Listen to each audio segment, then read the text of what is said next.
حي على الفلاح.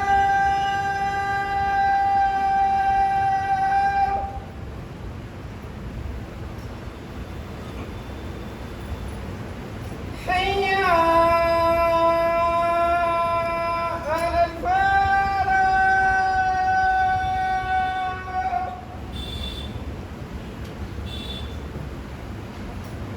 الله أكبر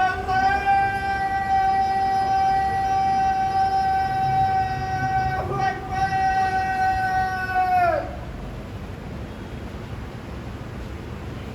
لا إله إلا الله.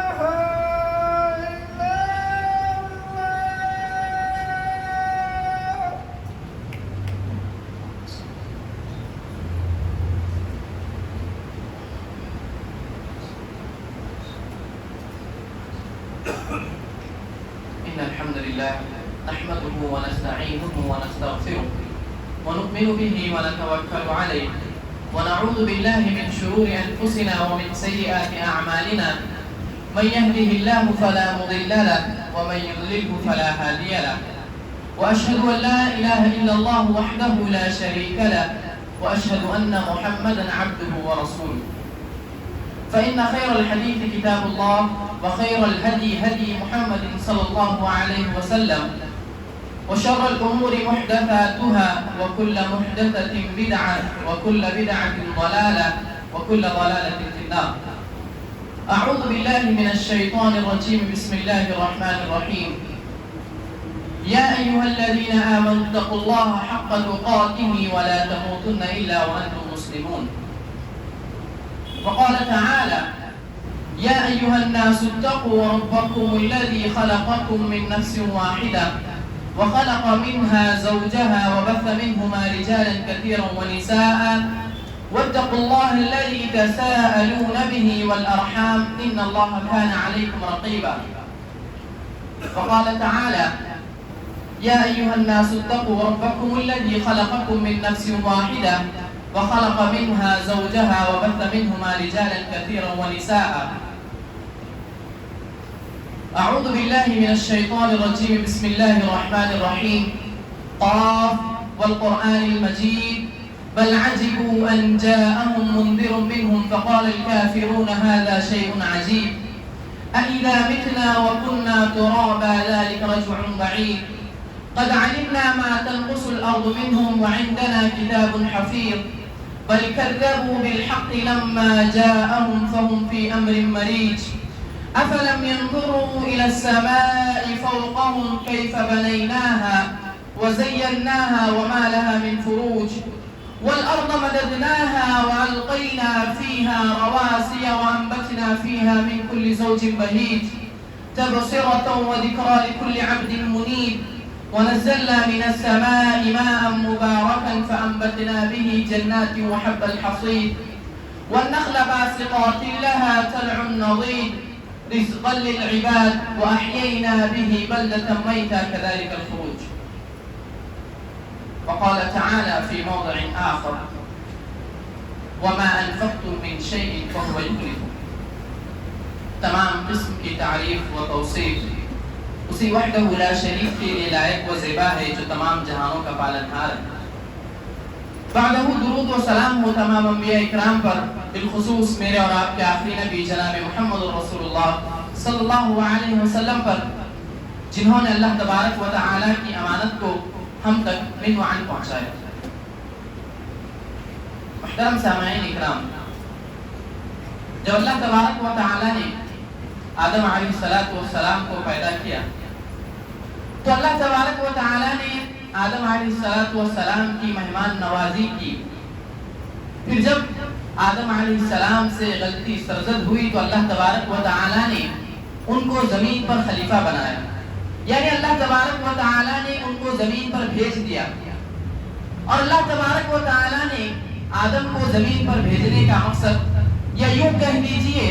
کہ ہم تمام انسانوں کو اس دنیا میں بھیجنے کا جو مقصد بتلایا ہے، اللہ تبارک و تعالی نے قرآن مجید میں ارشاد فرمایا: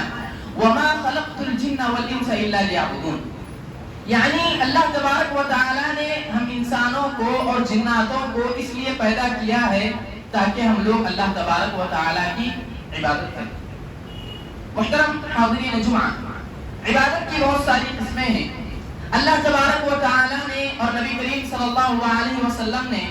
ہمیں بہت ساری عبادات بتلائی ہیں جسے کر کے ہم اللہ تبارک و تعالیٰ کے یہاں خوشنودی حاصل کر سکتے ہیں، جسے کر کے ہم اللہ تبارک و تعالیٰ کو راضی کر سکتے ہیں، جن میں ایک عبادت نماز ہے، روزہ ہے، زکوٰۃ ہے، حج ہے۔ تو انہی عبادتوں میں ایک عبادت قربانی بھی ہے۔ قربانی کی اہمیت کا اندازہ ہم اس بات سے لگا سکتے ہیں کہ اللہ تبارک و تعالیٰ نے جہاں پر نماز کا ذکر کیا، یعنی نماز کی جو اہمیت ہے، یعنی کہ اللہ تبارک و تعالیٰ قیامت کے دن جس چیز کا سب سے پہلے سوال کرے گا وہ نماز ہے۔ ایک مسلمان اور کافر کے درمیان جو چیز تفریق ڈالتی ہے، فرق کرتی ہے، وہ چیز نماز ہے۔ اس چیز کے ساتھ اللہ تبارک و تعالیٰ نے قربانی کا ذکر کیا، تو اس سے قربانی کی اہمیت معلوم ہوتی ہے۔ اللہ تبارک و تعالیٰ نے قرآن مجید میں ارشاد فرمایا فَصَلِّ لِرَبِّكَ وَانْحَرْ، اے نبی آپ نماز پڑھیے اور اللہ تبارک و تعالیٰ کے نام پر قربانی کیجیے۔ یہی نہیں،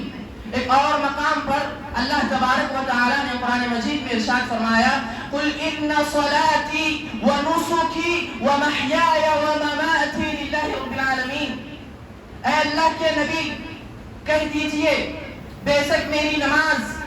میری قربانی، میری زندگی، میری موت، یہ سب اللہ تبارک و تعالیٰ کی۔ تو معلوم یہ ہوا کہ دین اسلام میں قربانی کی بڑی اہمیت ہے۔ تو محترم سامعین اکرام، جو آج خطبے کا موضوع ہے وہ یہ ہے کہ قربانی کے کیا دنیاوی فوائد ہیں۔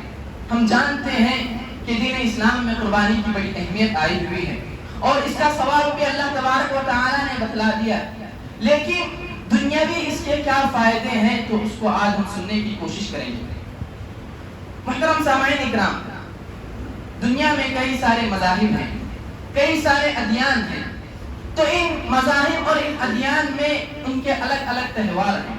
یعنی دوسری قوم کے الگ تہوار ہیں۔ تو اسی طریقے سے ہم مسلمانوں کے دو تہوار ہیں، عید الفطر اور عید الاضحیٰ۔ عید الفطر جو ہم رمضان میں گزار چکے، اب عید الاضحیٰ جو ہم منا رہے ہیں۔ تو محترم سامعین اکرام، جہاں پر دیگر مذاہب کے لوگ، دیگر ادیان کے لوگ جو اپنے تہوار مناتے ہیں، تو اس کے بالکل برعکس ہم مسلمان بھی قربانی مناتے ہیں۔ تو جہاں پر قربانی کے بہت سارے فوائد ذکر کیے گئے ہیں وہ کسی تہوار میں نہیں ہے۔ محترم سامعین اکرام، اللہ تبارک و تعالیٰ نے جن عبادتوں کو ہم پر فرض کیا ہے، اللہ تبارک و تعالیٰ نے اور اس کے رسول نے ہمیں جن چیزوں کا حکم دیا ہے، ان چیزوں میں کوئی بھی چیز بے فائدہ نہیں ہے۔ یعنی اللہ تبارک و تعالیٰ نے جس چیز کا ہمیں حکم دیا ہے، نبی کریم صلی اللہ علیہ وسلم نے جس چیز کو کرنے کا ہمیں حکم دیا ہے، تو اس کے اندر بہت سارے فوائد مضمر ہیں، بہت سارے فوائد چھپے ہوئے ہیں۔ محترم سامعین اکرام، آج چونکہ مسلمانوں پر ظلم کیا جا رہا ہے، جو مسلمانوں کے دشمن ہیں، دشمنان اسلام ہیں، اعداء اسلام ہیں، وہ مسلمانوں کو کفار بنانے کی کوشش کر رہے ہیں، مسلمانوں کو ان کے دین سے پھرانے کی کوشش کر رہے ہیں، لیکن آج وہ برابر اس چیز میں ناکام نظر آ رہے ہیں۔ یعنی کئی سارے لوگ مسلمانوں کے دشمن یہ چاہتے ہیں کہ مسلمانوں کو مسلمان نہ بنایا جائے، مسلمانوں کو ان کے دین سے پھیرا جائے، لیکن وہ اس کام میں مکمل طریقے سے ناکامیاب ہو رہے ہیں۔ تو اس کے برعکس انہوں نے ایک اور حربہ یوں استعمال کیا کہ انہوں نے چاہا، انہوں نے اس بات کو جان لیا کہ یہ مسلمان کبھی قرآن و سنت کو چھوڑنے والے نہیں ہیں، یہ مسلمان کبھی سلف صالحین کے طریقے کو چھوڑنے والے نہیں ہیں، یہ مسلمان ہمیشہ اللہ تبارک و تعالیٰ کی عبادت کرنے والے ہیں، یہ مسلمان ہمیشہ نبی کریم صلی اللہ علیہ وسلم کے طریقے پر چلنے والے ہیں۔ تو انہوں نے چاہا کہ کیوں نہ ان مسلمانوں کے عقائد کو برباد کیا جائے، مسلمانوں کے ذہنوں میں، مسلمانوں کے دماغوں میں شکوک شکوک و شبہات کو پیدا کیا جائے. یعنی جب دشمنان اسلام یہ جان گئے کہ ہم مسلمان پھرنے والے نہیں ہیں تو انہوں نے یہ حربہ استعمال کیا کہ ہم مسلمانوں کے ذہنوں میں ایسے شکوک کو، ایسے شبہات کو ڈالیں گے جس کی وجہ سے مسلمانوں کے دل میں اسلام سے جو محبت ہے وہ کم ہو جائے گی. جب کسی مسلمان کے اندر کسی چیز کا شبہ پیدا ہو جائے، جب کوئی مسلمان اسلام کے بارے میں بدظن ہو جائے، اسلام کے تعلق سے برا سوچنے لگ جائے، جب ایک مسلمان یہ سوچے کہ اللہ تبارک و تعالیٰ نے قربانی کا حکم دیا ہے جس کے ذریعے کئی جانوں کا ضیاء ہو رہا ہے، اگر ایک مسلمانوں کے ذہن میں یہ سوچ ڈال دی جائے گی تو ایسی صورت میں وہ مسلمان کے اندر اسلام سے محبت کم ہو جائے گی. جو اعداء اسلام ہیں، مسلمانوں کے دشمن ہیں، انہوں نے اسے حربے کو استعمال کیا ہے اور مسلمانوں کے عقائد میں، مسلمانوں کے ذہنوں میں شکوک و شبہات کو پیدا کیا ہے. تو محترم سامعین اکرام، جو لوگ اسلام سے دشمنی رکھتے ہیں ان لوگوں نے مسلمانوں کے درمیان یہ اعتراضات کو پھیلا دیا کہ مسلمان ایک دن میں کئی جانوں کا ضیاء کرتے ہیں. یعنی ایک مسلمان ایک وقت میں کئی جانوروں کو ذبح کر دیتے ہیں. تو ہم ان سے کہیں گے کہ اگر تم یہ بات کہتے ہو کہ اگر ایک مسلمان مال کا ضیاء کر رہا ہے، جانوروں کو قربانی دے رہا ہے، تو ایسی صورت میں وہ لوگ کہاں گئے جو دن بھر فضول خرچیاں کرتی نظر آ رہے ہیں. یعنی وہ لوگ جو فضول خرچی کر رہے ہیں، ایسے لوگوں کو یہ لوگ نظر نہیں آتے. کئی لوگ فضول خرچی کرتے ہیں، منشیات کا استعمال کرتے ہیں، گٹکا ہو، سگریٹ ہو، اس کے علاوہ اور کئی سارے چیزیں ہیں جس میں آج لوگ فضول خرچی کرتے ہیں. فلموں کے ذریعے، چاہے موبائل کا انٹرنیٹ ہو، کئی ساری چیزیں ہیں جس کے ذریعے موبائل کا یا پھر یہ یوں کہہ لیں کہ پیسوں کا غلط استعمال ہو رہا ہے. لیکن جو ہمارے دشمن ہیں ان کو یہ چیز نظر نہیں آتی. ہمارے دشمنوں کو بس صرف یہ چیز نظر آتی ہے کہ مسلمان پیسوں کا ضیاء کرتے ہوئے جانوروں کو ذبح کر رہے ہیں. تو محترم سامعین اکرام، آئیے ہم جان لیتے ہیں کہ قربانی کی کیا اہمیت ہے. دین اسلام میں قربانی کی کیا اہمیت بتلائی گئی ہے. نبی کریم صلی اللہ علیہ وسلم کے بارے میں آتا ہے، اقام رسول اللہ صلی اللہ علیہ وسلم بالمدینہ 10 سنین یضحی. یعنی نبی کریم صلی اللہ علیہ وسلم مدینے میں 10 سال تک رہے اور نبی کریم صلی اللہ علیہ وسلم ان 10 سالوں میں مکمل قربانی کرتے رہے. یعنی نبی کریم صلی اللہ علیہ وسلم برابر مسلسل ہر سال قربانی کرتے رہے. اسی طریقے سے صحابہ اکرام رضوان اللہ علیہم اجمعین کے بارے میں آتا ہے کہ صحابہ اکرام رضوان اللہ علیہم اجمعین ہر سال بقرعید میں، عید الاضحیٰ میں قربانی کیا کرتے تھے. محترم سامعین اکرام، اب آئیے دیکھتے ہیں کہ قربانی کے دنیاوی کیا فوائد ہیں. محترم سامعین اکرام، سب سے پہلا جو فائدہ قربانی کا ہے وہ یہ ہے کہ اس کے ذریعے سے انسان کی صحت اچھی رہتی ہے. یعنی جب ایک انسان گوشت کھاتا ہے تو ایسی صورت میں اس کے اندر ایک الگ قسم کی توانائی آتی ہے. جو حکیم ہوتے ہیں انہوں نے کہا ہے کہ جو گوشت ہے یہ رئیس القوت ہے، یعنی جو طاقت دیتی ہے ان میں یہ چیز سردار ہے. یعنی ہمیں جو قوت ملتی ہے، جو طاقت ملتی ہے وہ گوشت سے کئی زیادہ ملتی ہے. اس کے برعکس جو سبزیاں وغیرہ ہیں ان سے بھی طاقت ملتی ہے لیکن اس کے برعکس گوشت سے زیادہ طاقت ملتی ہے. اٹلی میں ایک قانون بنایا گیا ہے کہ وہاں کے جو والدین ہیں وہ اپنے بچوں کو گوشت کھلائیں. اگر وہاں کے والدین اپنے بچوں کو گوشت وغیرہ نہیں کھلاتے، صرف سبزیاں کھلاتے ہیں، تو ایسی صورت میں ان والدین کو جیل میں ڈالا جاتا ہے. محترم سامعین اکرام، اب کس طریقے سے یہ گوشت ہمارے لیے فائدہ مند ہے آئیے دیکھ لیتے ہیں. جب فرعون مصر کا بادشاہ بنا، جب بنی اسرائیل سے حکومت چھین لی گئی، تو ایسی صورت میں فرعون نے بنی اسرائیلیوں پر ظلم کیا، ان پر تشدد کیا، ان کے بچوں کو قتل کیا، یہاں تک کہ بنی اسرائیل کی قوم کو مصر سے بھگا دیا. تو جب بنی اسرائیل کے جو لوگ تھے، موسیٰ علیہ السلام کی جو قوم تھی، موسیٰ علیہ السلام کو جو ماننے والے تھے، جب ان لوگوں نے فرعون کے ظلم کو سہا، جب ان لوگوں نے فرعون کے تشدد کو سہا، تو پھر اس کے بعد یہ لوگ تھک گئے، یہ لوگوں نے اپنے اندر کمزوری کو محسوس کیا، تو اللہ تبارک و تعالیٰ نے ان کے لیے جس کھانے کا انتظام کیا، اللہ تبارک و تعالیٰ فرماتا ہے وَظَلَّلْنَا عَلَيْكُمُ الْغَمَامَ وَأَنزَلْنَا عَلَيْكُمُ الْمَنَّ وَالسَّلْوَىٰ، یعنی جب یہ قوم تھک گئی تو ہم نے ان پر بادلوں کے ذریعے سایہ کیا، عَلَيْكُمُ الْمَنَّ وَالسَّلْوَىٰ، اور ہم نے ان کے لیے پرندوں کے گوشت کو بھیج دیا۔ معلوم ہو گیا کہ جب یہ قوم تھک گئی تو اللہ تبارک و تعالیٰ نے اس کے بدلے میں انہیں گوشت کے ذریعے سے قوت پہنچائی۔ یہی نہیں، گوشت کے اندر طاقت ہے، اس بات کی دلیل یہ بھی ہے کہ جب موسیٰ علیہ السلام کی قوم کو اللہ تبارک و تعالیٰ نے ان پرندوں کے ذریعے جو گوشت دیا، جب بنی اسرائیل نے نافرمانی کی تو بنی اسرائیل نے موسیٰ علیہ السلام سے کہا وَإِذْ قُلْتُمْ يَا مُوسَىٰ، جب موسیٰ علیہ السلام کی قوم نے ان سے کہا لَن نَصْبِرَ عَلَىٰ طَعَامٍ وَاحِدٍ، یعنی ہم اس اکیلے کھانے پر، یعنی اس منّ والسلویٰ پر صبر نہیں کر سکتے، عَلَىٰ طَعَامٍ وَاحِدٍ فَادْعُ لَنَا رَبَّكَ يُخْرِجْ لَنَا، اے موسیٰ آپ اپنے رب سے دعا کیجئے، فَادْعُ لَنَا رَبَّكَ يُخْرِجْ لَنَا مِمَّا تُنبِتُ الْأَرْضُ مِن بَقَلِهَا،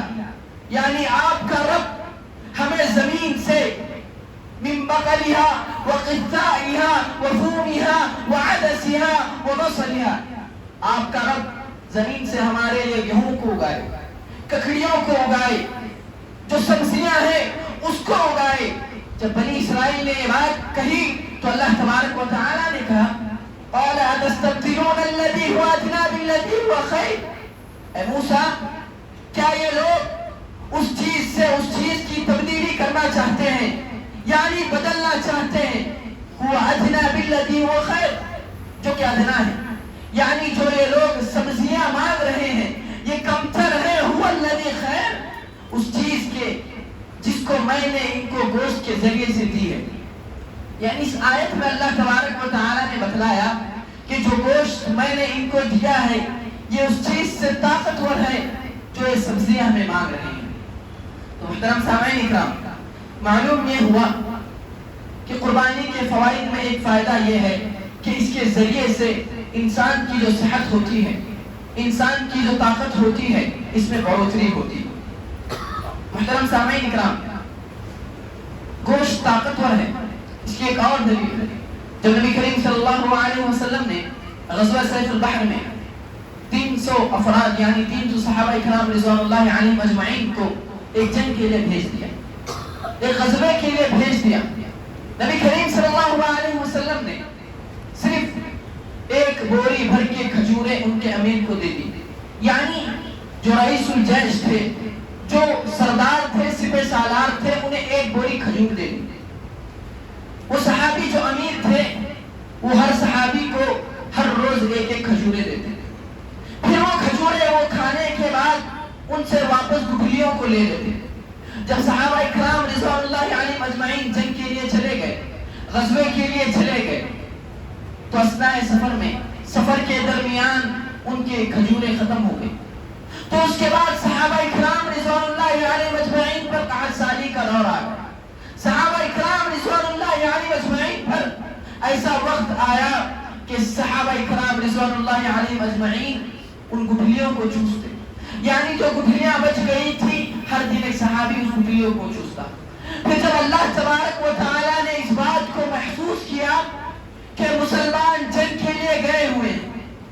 مسلمان اللہ کی راہ میں جہاد کے لیے گئے ہیں، تو ایسی صورت میں ان کے لیے طاقتور غذا کا اہتمام کیا جائے۔ تو اللہ تبارک و تعالیٰ سمندر سے اتنی بڑی مچھلی نکالتا ہے، وہ زمین پر آ کر گرتی ہے کہ صحابہ کرام رضوان اللہ علیہم اجمعین مسلسل کئی مہینوں تک اس مچھلی کو کھاتے ہیں، اور وہ مچھلی کو کھانے کے بعد مدینے کو واپس وہ مچھلی لے جاتے ہیں۔ تو پتہ یہ چلا کہ گوشت ایک طاقتور غذا ہے۔ محترم سامعین اکرام، دوسرا فائدہ جو اس قربانی کا ہے وہ یہ ہے کہ اس کے ذریعے سے جو لوگ غریب ہیں، جن لوگوں کو گوشت نصیب نہیں ہوتا، جو لوگ گوشت کھانے کی طاقت نہیں رکھتے، تو ان تک گوشت پہنچ جاتا ہے۔ محترم سامعین اکرام، اللہ تبارک و تعالیٰ نے یا نبی کریم صلی اللہ علیہ وسلم نے جن چیزوں کے کفارات کو، یعنی جب ہم گناہ کرتے ہیں تو ان کے کفارات میں جن جانوروں کو ذبح کرنے کا حکم دیا ہے یا غریب لوگوں کو کھلانے کا حکم دیا ہے، تو اس کا مقصد صرف یہی ہے کہ جو لوگ غریب ہیں ان تک بھی کیا ہے سامان پہنچ جائے۔ محترم سامعین اکرام، اللہ تبارک و تعالیٰ نے قرآن مجید میں ارشاد فرمایا عَلَى مَا رَزَقَهُم مِّن بَهِيمَةِ الْأَنْعَامِ فَكُلُوا مِنْهَا وَأَطْعِمُوا الْبَائِسَ الْفَقِيرَ، یعنی اللہ تبارک و تعالیٰ نے فرمایا کہ تم جو لوگ بہیمۃ الانعام کو ذبح کرتے ہو، یعنی جو قربانی کرتے ہو، اس میں تمہارے لیے رزق ہے۔ وَأَطْعِمُوا الْبَائِسَ الْفَقِيرَ، اور تم لوگ اس گوشت کو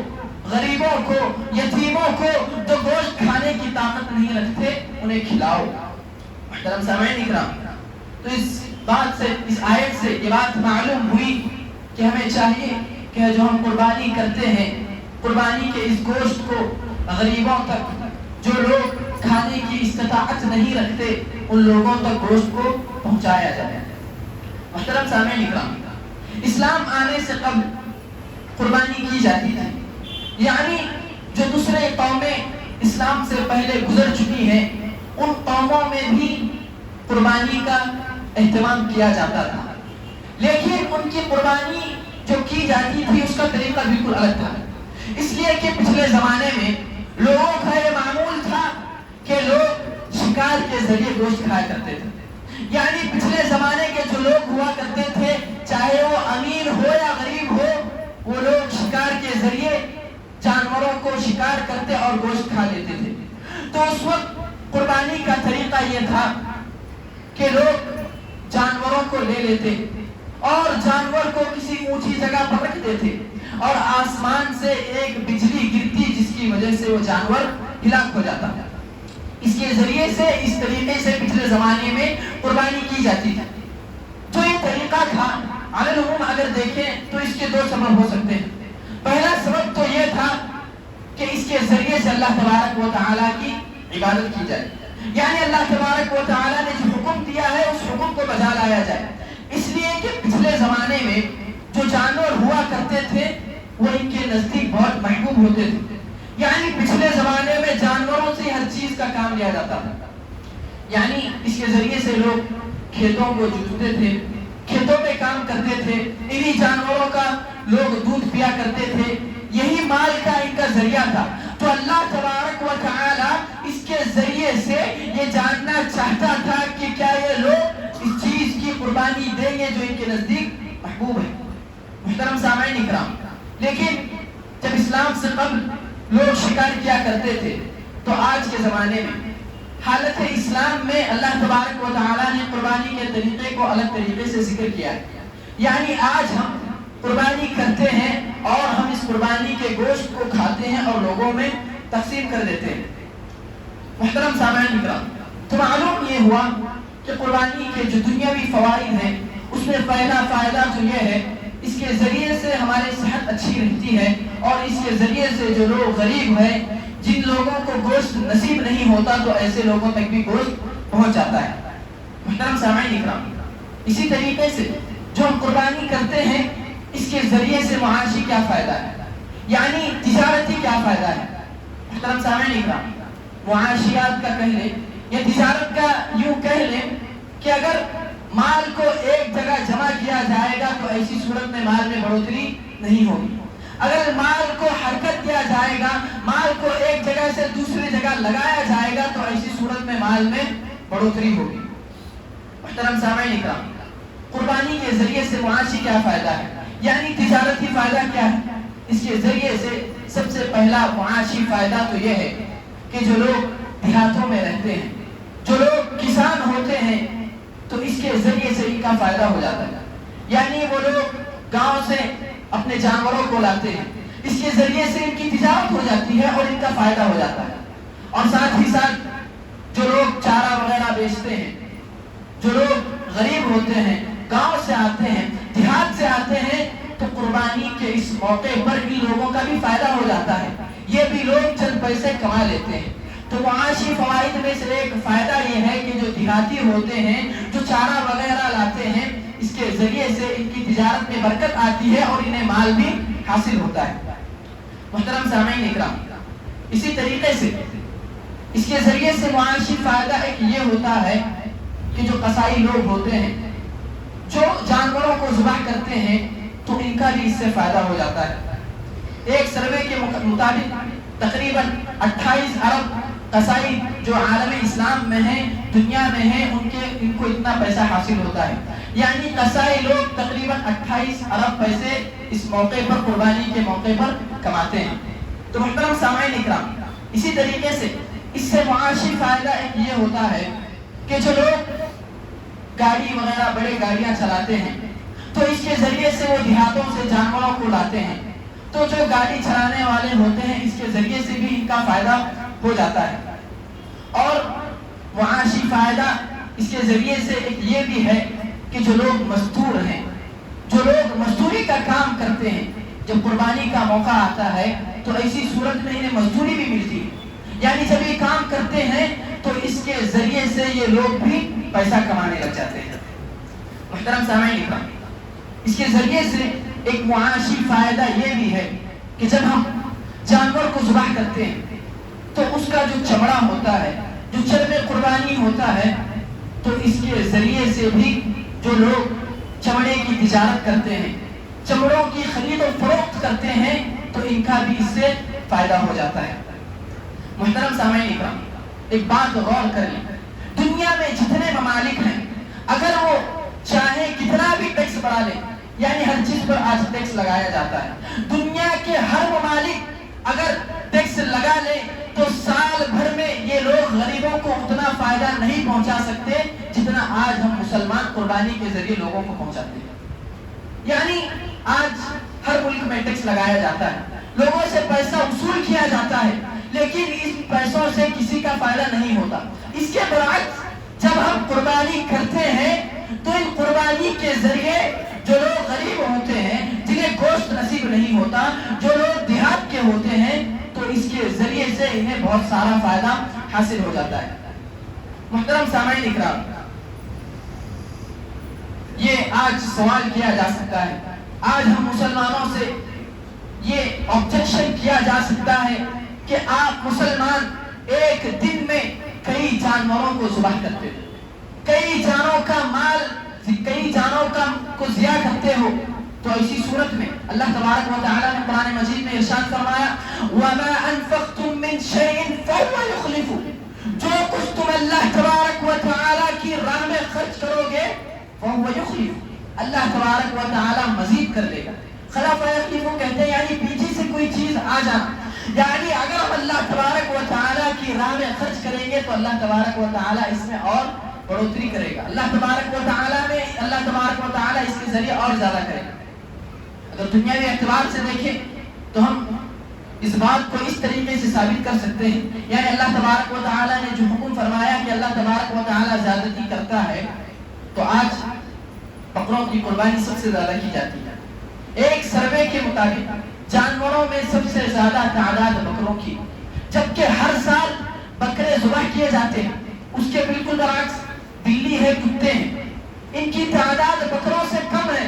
جبکہ ان کی نہ قربانی کی جاتی ہے نہ ان سے کچھ فائدہ اٹھایا جا سکتا ہے. جبکہ اس کے بالکل برعکس ایک سروے کے مطابق بکروں کی تعداد ان کتوں اور بلیوں سے زیادہ ہے. اللہ تبارک و تعالیٰ کا جو حکم ہے، اللہ تبارک و تعالیٰ نے اس کو ثابت کر دیا. وَمَا أَنفَقْتُم مِّن شَيْءٍ فَهُوَ يُخْلِفُ، اللہ تبارک و تعالیٰ نے اس کو ثابت کر دیا. سعودی عرب میں جب اونٹوں سے فائدہ حاصل کیا جاتا تھا، اونٹوں کو استعمال کیا جاتا تھا، جب سعودی عرب کے لوگوں نے اونٹوں کے استعمال کو کم کیا تو ایسی صورت میں وہاں کے جو اونٹ تھے ان کی تعداد بھی کم ہو گئی. یعنی اللہ تبارک و تعالیٰ نے جو بتلایا ہے کہ اگر تم اللہ کی راہ میں خرچ کرو گے تو اللہ تبارک و تعالیٰ اس کے ذریعے سے تمہیں اور بڑھا کر دے دے گا. محترم سامعین، خلاصہ کلام بس یہی ہے کہ اب قربانی کے ایام چل رہے ہیں تو ہم اللہ تبارک و تعالی سے خالص اللہ تبارک و تعالی کا تقوی رکھتے ہوئے اللہ تبارک و تعالی کی راہ میں قربانی کریں، اور ساتھ ہی ساتھ جو لوگ یہ کہتے ہیں کہ اس کے ذریعے سے کئی جانوں کا ضیاع ہو رہا ہے تو یہ بات بالکل غلط ہے، اس لیے کہ ہمارے تہوار میں اگر ہم مالوں کا ضیاع کر رہے ہیں تو جو دیگر ادیان کے لوگ ہیں، دیگر مذاہب کے لوگ ہیں، وہ اپنے تہواروں میں کئی چیزوں کی فضولیات کرتے ہیں، کئی کروڑوں کا مال خرچ کرتے ہیں جس سے کسی کو فائدہ نہیں ہوتا، بلکہ ان کے تہواروں سے لوگوں کو تکلیف ہوتی ہے، لوگوں کو نقصان پہنچتا ہے، جبکہ ہم جو قربانی کرتے ہیں اس کے ذریعے سے ہم غریب لوگوں کو، جو لوگ طاقت نہیں رکھتے، ان کو فائدہ پہنچاتے ہیں۔ تو محترم سامعین اکرام، دعا ہے کہ اللہ تبارک و تعالی ہماری قربانیوں کو قبول فرمائے اور اللہ تبارک و تعالی ہماری فروغ واسطوں کو معاف فرمائے، آمین۔